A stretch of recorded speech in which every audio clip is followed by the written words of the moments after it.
శ్రీకృష్ణ పరబ్రహ్మణే నమః. నిన్నటి పారాయణంలో మనం అంబరీషుడు కాసిని మంచినీళ్లు పుచ్చుకున్నాడన్న కోపంతో దూర్వాసో మహర్షి కృత్యని మీదకు పంపించడం, దానిని సుదర్శనం కాల్చివేయడం, ఆ తర్వాత దూర్వాసుడి వెనకాల దుర్వాసుడు పరిగెత్తుకుంటూ వెళ్ళిపోతుంటే వెనకాలే సుదర్శనం వెళ్ళడం జరుగుతున్నాయి. దూర్వాసుడు పరిగెత్తి బ్రహ్మలోకానికి వెళ్ళాడు. అప్పుడు బ్రహ్మగారు మిక్కిలి చతురతతో, అయ్యో మహర్షి, నీకు ఎంత కష్టం వచ్చింది? అంబరీషుడి జోలికి వెళ్ళావా? నీవు ఇప్పుడు విష్ణుమూర్తి పాదములను ఆశ్రయించు. ఏ మహానుభావుడికి కనుకొనులకు ఎర్రబడితే నా బ్రహ్మస్థానం ఊడిపోతుందో, ఈ సత్యలోకం ఆగిపోతుందో అటువంటి వాని జోలికి నేను వెళ్ళలేను. ఈ చక్రమును నేను ఆపలేను అన్నారు. ఒకే బ్రహ్మము బ్రహ్మ విష్ణు శివ రూపాలలో ఉంటుంది. ఇప్పుడు దూర్వాసుడు కైలాసానికి పరమశివుని వద్దకు పరిగెత్తాడు. దూర్వాసుడు ఆయన అంశ. మహాదేవ, వెనక చక్రం వచ్చేస్తుంది, నీకన్నా గొప్పవాడెవడున్నాడు? నన్ను కాపాడవలసింది అన్నాడు. అప్పుడు పరమశివుడు, నాకు, దక్షునికి, ఇంద్రునికి, ఉపేంద్రునికి, చతుర్ముఖ బ్రహ్మగారికి అర్థం కానిది ఏదైనా ఉన్నది అంటే అది విష్ణుమాయ ఒకటే. అది ఇప్పటి వరకు నాకే అర్థం కాలేదు. అందుకని ఆయన సుదర్శనం నేను ఆపలేను. నాకు విష్ణుమాయ తెలియదు. పక్కనే ఉన్న వైకుంఠానికి వెళ్ళి విష్ణువు కాళ్ళ మీద పడి ప్రార్థించు. సుదర్శనమును నేను ఆపలేను అని అన్నాడు. అది యథార్థం కాదు. ఒకరి గురించి ఒకరు వాళ్ళు అలా మాట్లాడతారంతే. ఇప్పుడు దూర్వాసుడు వైకుంఠానికి వెళ్ళాడు. అక్కడ శ్రీ మహావిష్ణువు లక్ష్మీదేవితో చక్కగా సభ తీర్చి ఉన్నాడు.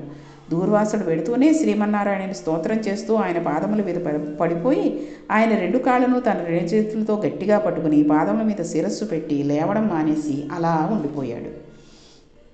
అప్పుడు ఆయన, ఏమిటయ్యా ఇలా పడిపోయావు? ఏమైంది? లేవవలసింది అన్నాడు. ఆయనకు తెలియదా? అసలు సుదర్శనం పెట్టినవాడు ఆయనే కదా. కానీ ఇప్పుడు ఏమీ తెలియని వాళ్ళ మాట్లాడుతున్నాడు. దూర్వాసుడు జరిగింది చెప్పి తనను రక్షించమని కోరాడు. అప్పుడు ఆయన అన్నారు, నాకు ఒక బలహీనత ఉంది. తీగలన్నీ పీకి తావుడు చేసి పెద్ద ఏనుగును కట్టేసినట్టు నన్ను ఇలా నిలబెట్టేసి తాళతో కట్టి లక్ష్మీదేవి ఉన్నదని కూడా చూడకుండా నన్ను ఎత్తుకుపోగలిగిన వాళ్ళు కొంతమంది ఉన్నారు. వాళ్ళు నా మహాభక్తులు. వాళ్ళు నన్నే తలుచుకుంటూ ఉంటారు. వాళ్ళు నన్ను ఎత్తుకుపోయి వాళ్ళ గుండెలలో పెట్టుకుంటారు. అలా నన్ను పట్టుకుని వెళ్ళిపోయిన వాళ్లలో అంబరీషుడు ఒకడు. పరమభక్తుడై అన్నిటి మధ్యలో ఉన్న నా పాదములే పట్టుకున్నవాడు. ఎప్పుడూ నేనే కావాలి అని తాపత్రయపడేవాడి వెంట రక్షించుకోవడానికి నేను ఎలా ఉంటానో తెలుసా?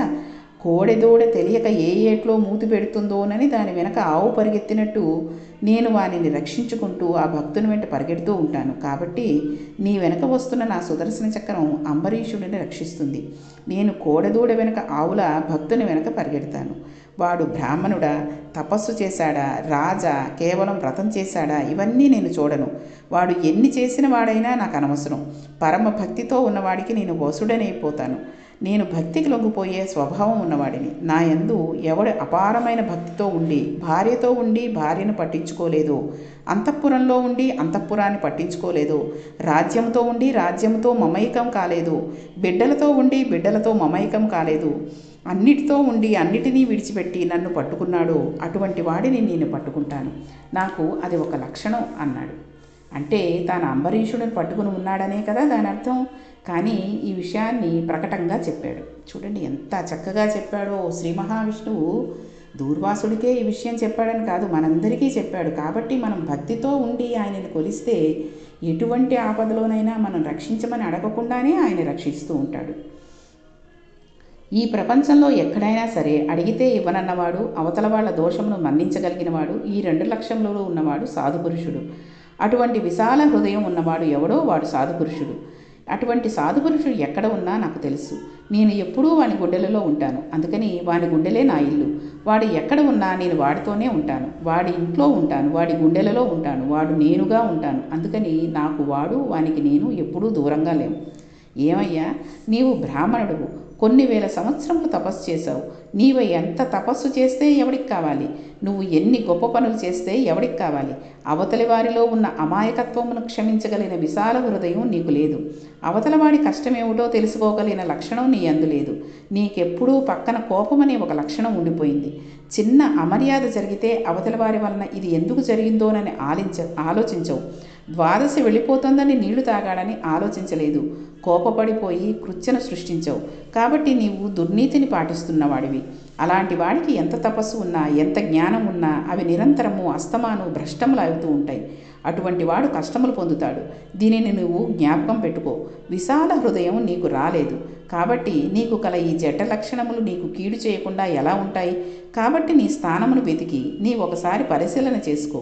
దిద్దవలసింది అంబరీషుడని కాదు, ముందు నిన్ను నువ్వు దిద్దుకోవాలి. కాబట్టి ఏం చేస్తావో తెలుసా? మహాసాధువైనటువంటి వాడు కాబట్టి పొరపాటు చెప్పగానే ఒప్పుకొని ఆశీర్వచనం చేసేస్తాడు. అంతేగాని సాధు పురుషుడికి పట్టుపట్టే లక్షణం ఉండదు. కాబట్టి నీవు వాని పట్ల చేసిన తప్పును నేను క్షమించలేను. అంబరీషుడు సాధువు, పట్టుపట్టడు. కాబట్టి ఈ శరణాగతి ఏదో అంబరీషుడి దగ్గరికి వెళ్ళి ఆయన కాళ్ళు పట్టుకో అన్నాడు. ఎటువంటి శిక్ష వేశాడో చూడండి. ఇప్పుడు పరుగున వెళ్ళి సింహాసనం మీద కూర్చున్న అంబరీషుని వద్దకు వెళ్ళాడు. దూర్వాసో మహర్షి భోజనం చేయలేదని తాను అప్పటికీ భోజనం చేయకుండా కూర్చున్నాడు అంబరీషుడు. అది ఆయన ధర్మం అంటే. అప్పటికీ భోజనం చేయకుండా విషాదవదనంతో కూర్చున్న అంబరీషుని పాదముల మీద పడిపోయాడు దూర్వాసుడు. పడిపోయి గట్టిగా ఆయన పాదములు పట్టుకుని, మహానుభావ, ఈ సుదర్శన చక్రధారల నుండి నీవే నన్ను రక్షించాలి అన్నాడు. అంతటి మహాత్ముడు తన వలన క్రోధమును పొంది అన్ని కష్టములు పడి తన కాళ్ళు పట్టుకొనినందుకు అంబరీషుడు సిగ్గుపడిపోయాడు. అంబరీషుడిది ఎంత గొప్ప మనసో చూడండి. ఇది భక్తి అంటే. ఎక్కడి నుంచి వచ్చింది ఈ భక్తి? తాను గృహస్థాశ్రమంలో ఉండి ఇంకా భక్తి కావాలి, ఇంకా భక్తి కావాలి అనే సాధన చేయడం వలన వచ్చింది. అప్పుడు అంబరీషుడు వెంటనే లేచి సుదర్శన చక్రమును ప్రార్థన చేశాడు. ఈ ప్రార్థన వింటే మనల్ని తరుముకు వస్తున్న దురితముల నుండి మనం కాపాడుకోగలం. ఆయన అన్నారు, నీవు పావకుడవు, నీవు సూర్యుండవు, నీవు చంద్రుండవు, నీవు అజలము, నీవు జలములు, నీవనేలయు, నీవు నేలయు, నింగి నీవ, సమీరంబ నీవ, భూతేంద్రియ నికరమీవ, నీవ బ్రహ్మంబును, నీవ సత్యంబును, నీవ యజ్ఞంబును, నీవు ఫలమును, నీవ లోకేశులు, నీవు సర్వాత్మయు, నీవ కాలంబును, నీవ జగము, నీవ బహు యజ్ఞభోజివి, నీవ నిత్య మూలతేజంబు, నీకు నే మ్రొక్కువాడ, నీరజాక్షండ్రు చాలా మన్నించునట్టి, శస్త్రముఖ్యము కావవే చాలు ముని. ఆయన అన్నారు, శ్రీ మహావిష్ణువుకి సుదర్శ చక్రానికి భేదం లేని స్తోత్రాన్ని చేశాడు. నీవే మూలం, నువ్వే సృష్టి, నువ్వే స్థితి, లయ, యజ్ఞం, రక్షణ, జలము, పృథ్వీ, ఆకాశము, అటువంటి వాడివి నువ్వే. అటువంటి సుదర్శనమా, శరణాగతి చేసిన ఈ మునిని కాపాడు అన్నాడు. స్వామి, నీవు సామాన్యమైన వాడివి కావు. నీకు కోపం వచ్చిందంటే యుద్ధంలో అరవీర భయంకరమైన రాక్షసుల చేతులు, కాళ్ళు, గుండెలు ముక్కలు ముక్కలుగా తెగనరుగుతావు. రాత్రివేళ రాక్షసుల భార్యలతో పడుకుని ఉండగా నిద్రలో నీవు కలలోకి వస్తే తెల్లవారేసరికి రాక్షసుని భార్యల మెడలో మంగళసూత్రములు తీసేస్తారు. అంటే రాక్షసులు మరణిస్తారు. నీవు అటువంటి తేజో విరాజితుడు. స్వామి, నీ పరాక్రమంను ఎవరు అడ్డగలరు? నిన్ను ఎవరు ఆపగలరు? రాక్షస సంహారం చేయడానికి స్వామి సుదర్శనను పట్టుకుంటూ ఉంటాడు. నీవు అటువంటి వాడివి. ఆయన చేత అటువంటి పనులకు వినియోగింపబడుతూ ఉంటావు. ఇవాళ మహర్షి శరణాగతి చేశాడు. బ్రాహ్మణుణ్ణి చంపడమా? మునిని కాపాడు. నమస్కారం చేయడం అంటే అది. 5 జ్ఞానేంద్రియములు, 5 కర్మేంద్రియములు, బుద్ధి స్థానమైన శిరస్సు, ఈ 11ంటిని నీ పాదముల దగ్గర విడిచిపెట్టానని వదిలిపెట్టడం. అవతలి వారి శరీర అధోభాగమునందున్న పాదములకు శిరస్సు తాకించడం. శరణాగతి అంటే అది. ఆయన నన్ను శరణాగతి చేసి నిలబడ్డాడు. నేను నీకు శరణాగతి చేస్తున్నాను. ఓ చక్రమా, నీవు ఇంద్రాది శత్రువులను మదమును అణచగలిగిన దానివి. ఈ లోకమును యథార్థ రూపమును మరుగుపరిచి జాగ్రత్తగా కనబడేటట్టు మాయ చూపించగలిగిన దానివి. ఈ విశ్వమును రక్షించగలిగిన దానివి. అటువంటి చక్రమా, నీకు నమస్కారం అని సుదర్శన చక్రానికి నమస్కారం చేశాడు. అలా సుదర్శన చక్రానికి నమస్కరించి కోరిన వాళ్ళకి నా దగ్గర ఉన్నది లేదనకుండా నేను ఇచ్చిన వాడినైతే, నేను ఎప్పుడూ ధర్మంలో తప్పకుండా ప్రవర్తించిన వాడినైతే, నేను చేసిన పూజలకు శ్రీ మహావిష్ణువు సంతోషమును పొందినవాడైతే, నీవు ఈనాడు మహర్షిని సంహరించాలని ఉద్యుక్తతను పొందుతున్న దానివి ప్రశాంతతను పొంది శాంతిని పొంది నీ యథాస్థానంకు మరలిపోదువుగాక అన్నాడు. దూర్వాసుని రక్షించడానికి తాను చేసిన తపస్సునంతటినీ ఒట్టుపెట్టాడు. ఉత్తర క్షణం ప్రశాంతతను పొంది సుదర్శన చక్రం వైకుంఠానికి వెళ్ళిపోయింది. వెళ్ళిపోగానే సవిద్దామని కృత్యను సృష్టించిన ఇంతటి దుర్వాసుడు అంబరీషుని చెనకలేకపోయాడు. సరికదా ఒక మాట అన్నాడు. ఆహా, ఎందుకురా ఇన్ని వేల ఏండ్లు తపస్సు చేశాను, గృహస్థగా ఉంటూ నీవు పొందిన దానిని నేను పొందలేకపోయాను అన్నాడు. ఆ శ్రీ మహావిష్ణువు నామం జీవితంలో ఒక్కసారి ప్రీతితో చెప్పిన, శ్రీమన్నారాయణుని పాదములకు నమస్కరించిన వారిని ఏ కష్టములు అడ్డవు. నీవు అటువంటి మహానుభావుడువు, నిరంతరము శ్రీమన్నారాయణ స్మరణ చేసేవాడివి. నీ వైభవం ఏమిటో నేను ఈవేళ చూశాను. మిత్రుడవై రక్షించావు, నాకు జీవితాన్ని ఇచ్చావు. ఇక నుండి నీ పేరు అన్ని లోకములలో చెప్పుకుంటారు. నీ పేరు చెప్పుకున్న వాడికి శ్రీమన్నారాయణుని పాదములు యందు భక్తి కలుగుతుంది అని అంబరీషుని స్తోత్రం చేస్తూ దూర్వాసో మహర్షి వెళ్ళబోయాడు. అప్పుడు అంబరీషుడు, మీరు బయలుదేరినప్పటి నుంచి ఇప్పటి వరకు కూడా నేను భోజనం చేయలేదు. మీరు భోజనం చేస్తే ఆ మిగిలిన పదార్థంను భుక్తశేషంగా భావించి నేను తింటాను. ముందు మీరు భోజనం చేయండి అన్నాడు. అప్పుడు దూర్వాసుడు పరమ సంతోషంగా భోజనానికి కూర్చున్నాడు. ఇక్కడ మనం గృహస్థు ధర్మాన్ని నిట్ట నిలువుగా నిలబెట్టడానికి ఇదంతా కూడా ఉపయోగపడుతుంది. ఇంటికి వచ్చిన బ్రాహ్మణుడు కుడిచి వెళ్ళిన తర్వాత, అంటే అన్నం తిని వెళ్ళిన తర్వాత మిగిలిన అన్నాన్ని చాలా పవిత్రమైనది అన్నాడు అంబరీషుడు. ఆ మిగిలిన అన్నాన్ని అంబరీషుడు తిన్నాడు. తర్వాత దుర్వాసుడు సంతోషంగా వెళ్ళిపోయాడు. అప్పుడు కొంతమంది వచ్చి, మహానుభావ, మీరు ఎంత గొప్పవారండి, దూర్వాసుని మదమును అడిచారు అన్నారు. అప్పుడు అంబరీషుడు, తప్పు, మీరు ఆ మాట అనకండి. దూర్వాసుడు మహానుభావుడు. అటువంటి వాణిని నేను రక్షించడం ఏమిటి? నేను కాదు రక్షించినది. ఇది శ్రీమన్నారాయణుని కృపాకటాక్షం. నన్ను రక్షించాడు, ఆయనకు పాఠం చెప్పాడు అన్నాడు. ఇక్కడ మనం ఒక విషయాన్ని గమనించాలి. ఇలా ఎందుకు దూర్వాసుడు ప్రవర్తించాడు? శ్రీమన్నారాయణుడు ముందుగానే ఎందుకు సుదర్శనాన్ని రక్షణగా పెట్టాడు? స్నానం చేస్తున్న దుర్వాసుడు ద్వాదశి వెళ్ళిపోయే సమయంలో ఎందుకు ఒక్కసారిగా బహిర్ముఖుడయ్యాడు? వీటికన్నిటికీ కారణాలు తెలుసుకోవడానికి మనం ప్రయత్నించాలి. దూర్వాసో మహర్షికి జన్మత ఒక లక్షణం వచ్చేసింది. మన వాళ్ళు స్త్రీ కడుపుతో ఉన్నప్పుడు భాగవతం విను, కృష్ణలీలలు విను అని చెప్తూ ఉంటారు. భాగవతంలోని దశమస్కందం వింటే పరమజ్ఞాని తేజోవంతుడు కడుపులో ఊపిరి పోసుకుంటాడు. కానీ దురదృష్టవశాత్తు పరమశివుని అంశతో దూర్వాసో మహర్షి అనసూయాదేవి గర్భము నుండి జన్మించే ముందు హైవయుడు అనబడే ఒక రాజు వ్యగ్రతను కల్పించాడు. ఆ అమ్మ కడుపులోంచి బయటకు రావడంలో రాజు కల్పిస్తున్న ప్రతిబంధకమును చీల్చుకుని రావడం కోసం దూర్వాసో మహర్షి అపారమైన కోపంతో పుట్టాడు. పుడుతూనే కోపంతో పుట్టాడు కాబట్టి ఆ కోపం ధాటికి హైహయుడు భస్మం అయిపోయాడు. కానీ అది జన్మలక్షణంగా దూర్వాసునిలో ఉండిపోయింది. ఈ లక్షణము ఆయన గెలవలేకపోయాడు. భాగవతంలో ఈ కథకు పరిపూర్తి రావాలంటే బ్రహ్మవైవర్త పురాణమును దేవి భాగవతంని కలుపుకోవాలి. బ్రహ్మవైవర్త పురాణంలో ఒక రహస్యం చెప్తారు. మహానుభావుడు కోపిష్టివాడని దూర్వాసో మహర్షికి ఎవరూ పిల్లనిచ్చేవారు కాదుట. ఒకానొకప్పుడు ఆయనకు గృహస్థాశ్రమంలో ఉండడానికి వివాహం చేసుకోవాలని కోరిక పుట్టింది. ఔర మహర్షి కందళి అనే కుమార్తె ఉంది. ఔర మహర్షికి ఆయనకి ఒక కుమార్తె, ఆమె పేరు కందళి. దూర్వాసుడు ఆమెను వివాహం చేసుకుంటానన్నాడు. అంటే ఔర మహర్షి ఆ పిల్ల అవివేకి, ఆ పిల్ల అంత మంచి బుద్ధి కలిగినది కాదు, కొంచెం కోపంతో ప్రవర్తిస్తుంది, చెప్పిన పని చెయ్యదు, నీవు ఎటువంటి వాడివో నాకు తెలుసు, మీ ఇద్దరూ పెళ్లి చేసుకుంటే నాకు లేనిపోని ఇబ్బంది, నేను ముందే చెబుతున్నాను, నా కూతురు బాహ్యంనందు సుందరి కావచ్చు, అంతరమునందు అవివేకి, అందుకని వద్దు అని అన్నాడు. అప్పుడు దూర్వాసుడు, ఏమీ పర్వాలేదు, నేను సర్దుకుంటాను అన్నాడు. విషయములన్నింటినీ చెప్పాను కదా అని ఔరుడు కందళిని కన్యాదానం చేసేశాడు.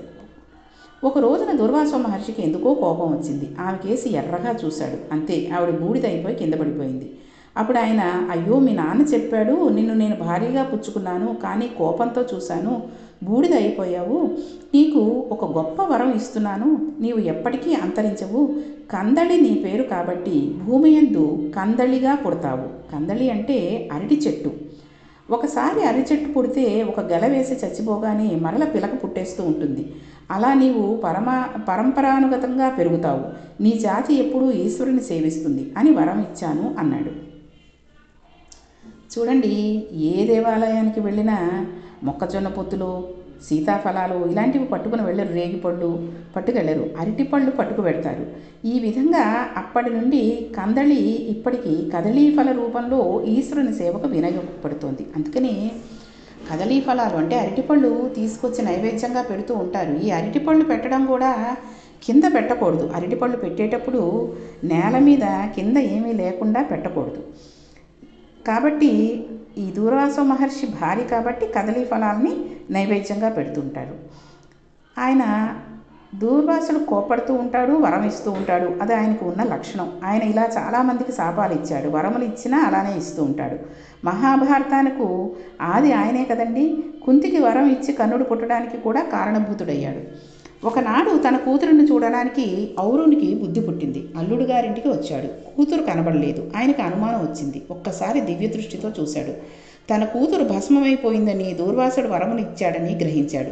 నేను కన్యాదానం చేసేటప్పుడు నా పిల్ల అవివేకి అని చెప్పాను. సర్దుకుంటానని కన్యాదానం పుచ్చుకున్నావు. కోపం వచ్చి భస్మం చేశావు. కాబట్టి నీకు నేను శాపం ఇస్తున్నాను. నీవు ఒక రాజర్షి చేతిలో గొప్ప ఘోర పరాభవాన్ని పొందుతావు. నీ తప్పు లోకలోకములకు చెప్పుకుంటూ పరిగెడుతూ ఘోర అవమానాన్ని పొందేదవు కాక అని శపించాడు. ఆ శాపం ఇప్పుడు అనుభవంలోకి రావాలి. కాలం తెలిసి ఉన్నాడు కాబట్టి, దూర్వాసో మహర్షి అంబరీషుని జోలికి వస్తున్నాడు కాబట్టి శ్రీమన్నారాయణుడు చక్రమును అంబరీషుని ఇంట్లో పెట్టాడు. అందుకని దూర్వాసో మహర్షి అవమానమును పొందాడు. అందుకే అప్పటి వరకు ధ్యానం చేసి ధ్యానం నుండి బయటకు వస్తాడు. ఇప్పుడు మనం అంబరీషోపాఖ్యానమును దీనితో సమన్వయం చేసుకోవాలి. కాబట్టి క్రోధం ఒక్కటి ఉంటే ఎంతటి దానిని ఎలా పాడు చేస్తుందో మనం గమనించాలి. అందువలన క్రోధాన్ని పక్కన పెట్టి మనం ప్రవర్తిస్తూ ఉండాలి. క్రోధాన్ని ఒకదాని పక్కన పెడితే తపస్సులో ఎంత కిందనున్నవాడైనా అంబరీషుడు ఏ స్థితిని పొందాడో మనం గ్రహించాలి. గృహస్థాశ్రమంలో ఉండి అంబరీషుని సాధించిన విజయానికి మనం అందరం పొంగిపోయి అంబరీషుని పాదములకు వేయి నమస్కారాలు చేయాలి. ఆ మహానుభావుడు అంబరీషుడు తదనంతరమునందు తపస్సు చేసి ఈశ్వరుని పునరావృత్తి రహిత శాశ్వత నారాయణ సాయుధ్యమును పొంది తరించాడు. కాబట్టి మనం అంబరీషుని కథ విన్నందుకు ఎంతో పుణ్యం సంపాదించుకున్నాము. ఇక ముందు దూర్వాసుల్లా కోపంగా ఉండకుండా అంబరీషుల్లా గృహస్థాశ్రమంలో ఉండి ఎంతో నెమ్మదిగా ఉండాలి అని తెలుసుకుంటున్నాం. ఇక రేపటి పారాయణలో మనం ఒక మంచి విషయాన్ని, ఒక మహానుభావుడి చరిత్రని తెలుసుకుంటున్నాం. అదేమిటి అన్నది రేపటి పారాయణంలో చెప్తాను. శ్రీకృష్ణ పరబ్రహ్మణే నమః.